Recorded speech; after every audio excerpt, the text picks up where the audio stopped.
Absalom. His very name stirs images of beauty, charm, and tragedy. He was the prince of Israel whose presence drew every gaze, whose flowing hair became the talk of the nation, and whose story reads like a haunting song of glory and ruin. In all the land, no man was as admired as Absalom, son of King David. From the crown of his head to the sole of his foot, there was no flaw in him. Yet, behind that perfect image lived a restless heart, wounded by injustice, consumed by pride, and driven by ambition. He was born to Maacah, daughter of Talmai, king of Geshur, and grew up in the courts of David where the splendor of royalty and the whispers of destiny shaped him. But what set him apart was not just his lineage, it was his unmatched appearance. Each year, when his hair grew so heavy that it had to be cut, its weight astonished all who saw it, 5 pounds of rich, thick strands, like a crown of nature itself. That hair became his symbol, his pride, his identity. But beauty alone does not guard the heart from sorrow. Absalom's life was pierced when his sister Tamar was violated by their half-brother Amnon. King David was furious, but he did nothing. To Absalom, this silence was unbearable. He sheltered Tamar, but rage smoldered within him until it erupted in vengeance. 2 years later, at a feast, Absalom ordered Amnon struck down. The blood of his brother stained his hands, and with it, he fled into exile. For 3 long years, Absalom lived apart from Jerusalem, apart from his father. Though David longed for him, he did not call him back until Joab intervened. When Absalom finally returned, reconciliation was only half-hearted. David kissed his son, but the fracture between them was deep, unhealed, unspoken.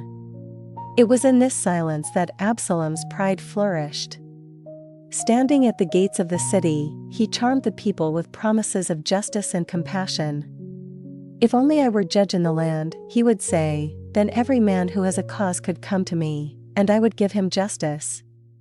And when the people bowed before him, Absalom lifted them up, kissing their hands, winning their loyalty. Slowly, steadily, he stole the hearts of Israel. At last, he declared himself king in Hebron. With trumpets and shouts, Absalom rose in rebellion against his own father. David, broken and unwilling to fight his beloved son, fled from Jerusalem with his household. Barefoot and weeping, the king left the throne to the prince who sought to claim it. Yet pride builds a kingdom on sand.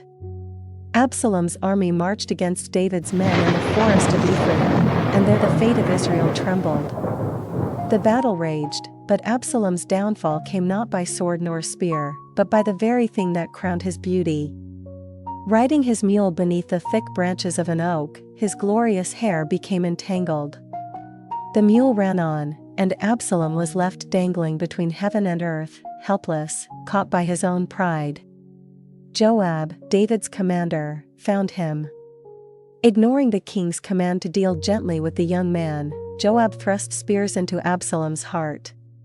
The prince with the beautiful hair, the one who had captured the hearts of the people, now hung lifeless, betrayed by the symbol of his pride. When the news reached David, victory turned to ashes. He did not rejoice that the rebellion was over, he did not celebrate the throne restored. Instead, he wept with a father's broken heart, "Oh, my son Absalom! My son Absalom! If only I had died instead of you, oh Absalom, my son, my son." The cry of David still echoes through time, a cry of regret, of love lost, of what might have been. Absalom was not destroyed in a single moment, his fall was a slow descent, shaped by unchecked anger, wounded pride, and unbridled ambition. His beauty became his trap, his charm his weapon, and his hair his noose. But his story is not only history, it is a mirror. How often do we, too, take pride in our gifts, our talents, our appearances, our influence, and let them become snares? How often do we let anger fester into bitterness, ambition harden into rebellion, or silence fracture relationships beyond repair? Absalom warns us, what you exalt above God will one day betray you. Yet where David could only weep, God has done more. Our Heavenly Father does. Absalom's hair was his crown, but it became his ruin. The question that remains for us is, what crown are you wearing? The crown of pride that withers, or the crown of righteousness that endures forever? The story of Absalom ends in sorrow, but yours doesn't have to. Let his life be a warning and a guide. Do not waste your gifts in pursuit of your own glory. Do not let pride sever your relationship with the Father. Instead, return to God while there is still time. For beauty fades, ambition fails, and kingdoms crumble, but the love of God endures forever. So today, choose well. Will you chase your own crown, or will you bow to the King whose crown is eternal?